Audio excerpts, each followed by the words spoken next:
everyone. This is Tosha, and you're tuning into the Supernova Tosha Show podcast, the show that addresses social issues and how it affects our community.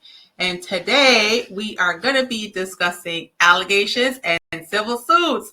Did Diddy do it? Did he do it? Did he do it? Take that, take that, take that. Well, those are the famous ad-libs from dancer, rapper, music label owner Sean Combs, also known as Diddy or Puffy, Puff Daddy, Love. He's got many names. So on Monday, March 25th, 2024, reports on every news outlet, and I mean every news outlet, indicated that the celebrity homes in Miami, Florida, and Los Angeles, California were raided by Homeland Security. While I did not initially intend to cover the story, it is a significant part of pop culture. So, we are going to discuss it. We're going to address it because it is pop culture. All right. So we're addressing it for the sake of the cultural awareness. So I'm basically just doing it for the culture. This news is substantial due to its connection to human and sex trafficking allegations, which they now involve the federal government. So individuals were present in his home at the time. They were seen being handcuffed and led outside by agents, including Diddy's two sons. It is unclear whether they were arrested, as being in handcuffs does not necessarily equate to being arrested. And, as being in handcuffs, it may have just been a precautionary measure to clear them out of the home. And let's just face it, he doesn't have houses. He has estates. Those places, it's humongous. They're, so compounds, let's just face it. So, they just want to make sure that, when Homeland Security went in, that they would be able to be safe and secure, because Diddy, as they say, is known to have a lot of manpower, gun power. And so you never know, in like heated situations like that, you never know who will react a certain way. So they just did it as a precautionary to make sure that everybody was safe and secure. So the situation escalated from civil allegations to federal involvement due to the mounting lawsuits. Authorities obtained a search warrant from a judge that's based on probable cause of sex and human trafficking in 2 different states. Now, this is a very serious matter that he's facing. Sean Combs, also known as Diddy, has long been regarded as one of the most influential figures in the music business. However, over the past 4 months, the music mogul has faced a series of legal challenges with 5 separate lawsuits. 5 lawsuits alleging physical abuse, sexual violence, and trafficking, spanning more than 30 years. So, if you're this many age, as old as I am, I'm sure you've heard the rumors. I've been hearing rumors about Diddy since in the 90s. So, well, yeah. One of these lawsuits was filed by his former partner, singer Cassie, who once signed to Diddy's Bad Boy label. The lawsuit was filed in November of 2023, detailing their relationship, which began when she was 19 years old and he was 37 years old. They were together from 2007 to 2018, during which time he also served as her employer. Does she have parents? Okay.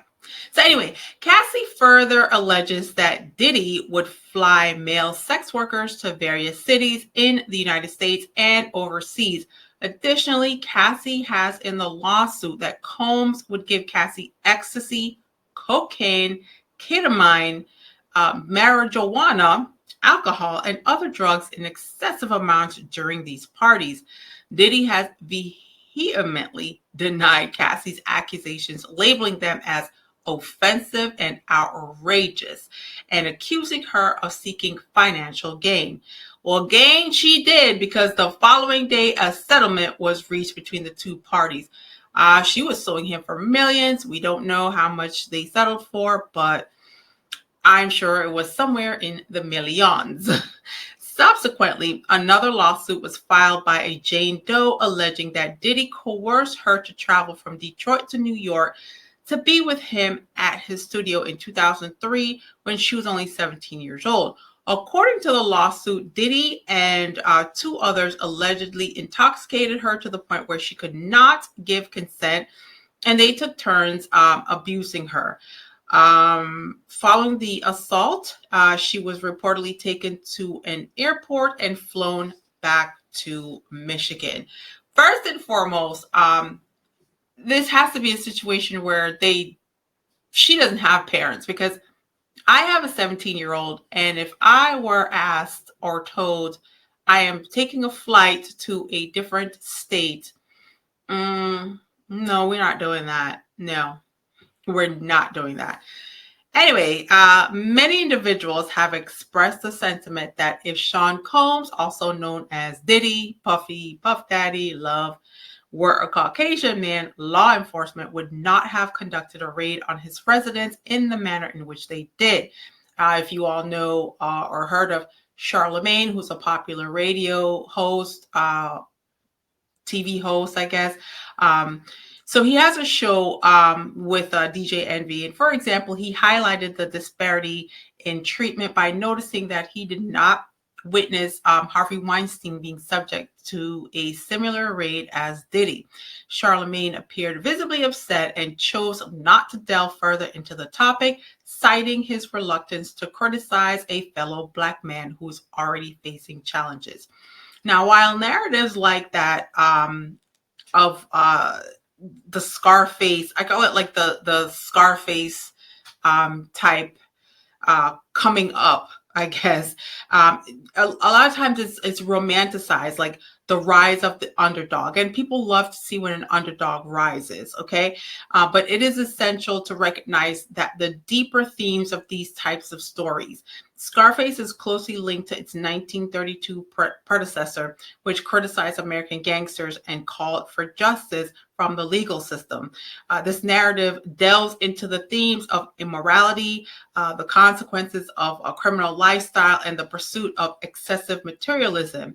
Now, the reason why I kind of compare both is because one of my favorite songs, All About the Benjamins, if you remember the song or even the video, some of the lyrics of the song goes, now what you want to do, y'all want to be ballers, shot callers, brawlers, who be dipping in the Benz with the spoilers on the low from the Jake in the Taurus, trying to get my hands on some grants like Horace. Yeah, I'm living the raw deal, 3-course meals, spaghetti, fettuccine, and veal. It is very reminiscent of like a gangster type lifestyle with the excessive food and the materialism and the coats and the Benz and the luxury cars and the jewels, and you want to be ballers, shot callers, brawlers. So I compare that to say that, I love a good underdog story as well, but not if you have to go into criminality to get where you need to go. So it is natural to desire a comfortable and luxurious life, especially when you are focused on chasing your circumstances, or on changing your circumstances. So if you come from nothing and you want to become something, it's very natural. And when you see all these luxury items and this luxury living, it's a comfortable life. It's very comfortable. And of course, nothing is better than having someone serve you, especially when you work hard. However, it is crucial to consider that the means by which we acquire such possessions, accumulating wealth at the expense of others, raises ethical questions about the morality of our actions. And ultimately, life is fleeting, and material possessions hold little value in the face of mortality rather. It is important to reflect on how we choose to live our lives and the impact that our choices have on others. And with these 5 lawsuits, obviously other lives have been impacted. So, former Syracuse University basketball player Brendan Paul has been arrested by Miami-Dade Police Department officers at the Miami Opelika Executive Airport on felony charges for possession of suspected cocaine and possession of suspected marijuana candy. Is that gummies? Marijuana candy. Okay, so the individual in question, Brendan Paul, he was found to have illicit substances concealed within their personal travel bags, a fact that they had reportedly disclosed prior to being searched, as stated in the affidavit. Following testing, law enforcement officers confirmed that the substances in question were cocaine edibles. That's okay. He has since been released on a $2,500 bond on Tuesday and is scheduled for a hearing on April 24th. At present, there's no available information regarding legal representation for Paul. And I'm sure Diddy has that covered. Now, in a civil lawsuit brought against Diddy, the Bad Boy founder also, and Cuba Gooding Jr., for all allegations of SA and harassment by Rodney Little Rod Jones Jr., Paul is referred to as Combs's mule. So this ex-basketball player is supposed to be Puffy's mule. In an amended lawsuit filed in a New York federal district court by Jones on Monday, Paul is described as Combs's mule, with allegations that he was involved in the procurement, transportation, and distribution of various substances, including ecstasy, cocaine, GHB. Let me tell you, I have never heard of these things because I'm old, but GHB is gamma hydroxy. It's like it's a depressant, and it's referred to as a club drug or the date RAPE drug. So GHB is gamma hydroxy. My goodness. So I had to look it up to see. And ketamine. What is ketamine? Ketamine is so ketamine is another drug. And ketamine is a drug that they use to put you to sleep when you're having surgery. Like, how does one get their hands on? Never mind. So some of these drugs also include the marijuana, Mary Jane, mushrooms, and Tucci. I've never heard of Tucci. Tucci is pink cocaine. Lord, take the wheel. I've never heard of pink cocaine, but I'm educating y'all something. I'm learning y'all something tonight. So these substances were reportedly concealed in carry-on luggage and passed through TSA security checkpoints. I have to say that initially, I really didn't care about any of this stuff, but as I kept hearing reports and seeing various posts, I began to read and watch postings only to realize the severity of the charges. And, while I heard about some of the allegations, it appears that there are multiple individuals involved in this saga. I mean, it goes on and on and on and on about who was involved.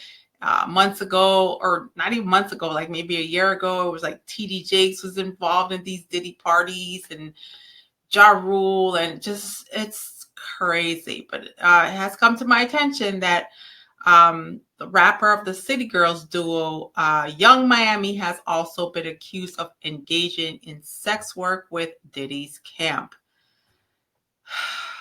Take the wheel.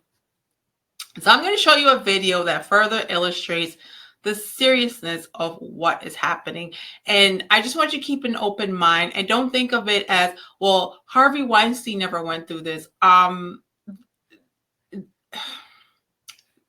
going to have you watch the video so you'll see why. Go ahead and roll the video, please. Law enforcement sources are telling ABC News that right now authorities are carrying out searches at properties associated with P. Diddy. This is all part of a federal investigation into human trafficking. They also say that this investigation has been ongoing now for several months. They add, our sources, that an arrest does not appear to be imminent at this time, but what you are looking at right now is live video of one of these searches being conducted. Now, this is a search that is happening at Sean Diddy Combs' Los Angeles home. This is in the Beverly Hills area, so you can see a tremendous amount of law enforcement present there all around that home. So this search just began here. There's also, as we understand, another search being conducted on the other side of the country in Miami, because we are hearing from Homeland Security that there are investigations going on using the assistance of HSI Los Angeles and HSI Miami, along with local law enforcement partners. We do understand that they will provide us with updates as possible, but this goes into multiple allegations against Sean Diddy Combs over the years. There's been several civil suits against him as well, including human trafficking, all of which he has denied as this has been ongoing. But again, clearly an escalation that we are seeing play out live right now in Los Angeles. I want to bring in our ABC News contributor and trial attorney, Brian Buckmeyer, who I know, Brian, you have been following this case for many months, and you bring it up to me all the time. And now I wouldn't call this the culmination. In fact, probably this is just the beginning, right? So what do you make of the fact that they've decided to carry out these two searches simultaneously and on other sides of the country here? So, Kayla, you're right. I've been talking to this about this for too long. But what does it get you? What does a person need to have the ability to search a home? Probable cause. So what I'm doing is I'm looking backwards. How could a judge grant the ability to search these two homes, and why would you do it simultaneously?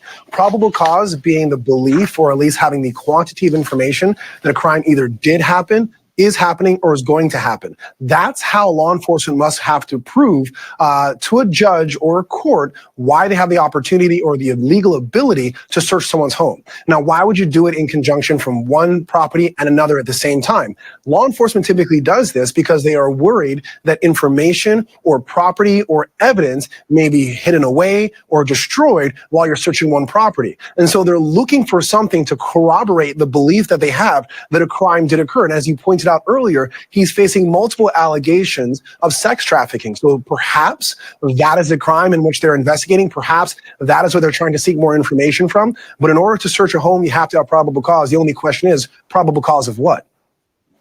Probable cause. And so, Brian, as you look at this and you watch this, and we'll shout if we see any more movement on these screens, but it is important to note, right, that this is all being run out of the Southern District of New York here. So there is a tremendous amount of coordination happening within law enforcement at the highest levels. Absolutely. And the reason why I believe it's being coordinated out of the SDNY, or the Southern District of New York, which encompasses, for the most part, Manhattan, is a lot of the civil allegations stem from there, whether it be Cassie or the other 4 allegations or civil lawsuits that stem from it afterwards. And so what it appears to be, at least if you're thinking this is connected to the civil lawsuits, are that the SDNY is coordinating with the other agencies in Miami as well as Los Angeles to search the properties of Sean Combs to see if there's any evidence of that. Now, I can't think of anything off the top of my head what would be evidence of sex trafficking, predominantly something that might stick out as to something to corroborate what we've heard in these civil allegations. But if they find it, it could lead to further investigations. At this point, we're hearing that there's no potential arrest, but it doesn't mean there wouldn't be one in the future based on either more information collected, or if they're finding whatever it is that they're hoping to find in these 2 locations. And Brian, we do want to mention that we were initially told what we were showing our viewers here is a home in Los Angeles, California, near Beverly Hills. That is not the case. What you're seeing on your video on your screen is in fact Miami. And then they are also searching a home simultaneously in Los Angeles, in the Beverly Hills area at the exact same time. And to Brian's point here, law enforcement does that often in an effort to make sure that these searches can be conducted without sort of tipping off anyone else that might be involved, which doesn't give anyone any time to do anything questionable with evidence. So you're getting a larger shot there. You can see now just how close that home is to the water as our affiliate helicopter is flying over this home again in Miami as it is being searched. I want to now bring in our ABC News contributor and former FBI agent Brad Garrett. Brian Buckmeyer, don't go anywhere because I have several more questions for you as well. But Brad, as you're watching this, first of all, can you explain to us, Brad, what that vehicle is that we're seeing right there, that big white truck? Well, I can't see. I don't have a screen up to see it. But if it looks like a cargo truck or looks like any sort of truck that you could put evidence into. So since we don't know kind of what they're looking for, I can give you a list of what I think they're looking for. Is that you have to have a crime scene search vehicle to go in with the various things you need to do to search. So my guess is it's that, because my sense was they weren't going there to arrest anybody. This was to do a search. And so they took everyone probably from the evidence response teams of maybe the FBI and DHS to do this search. Yeah, so a large vehicle to collect evidence. It does also look like it has some kind of satellite up in the air as well. We're also seeing local news in the area, and you're seeing law enforcement, Brad, sort of walking down a very long driveway to enter the home, and you're not seeing, it's not a chaotic scene at all. Definitely not. And you're right. Our sources are saying that an arrest at this point is not imminent.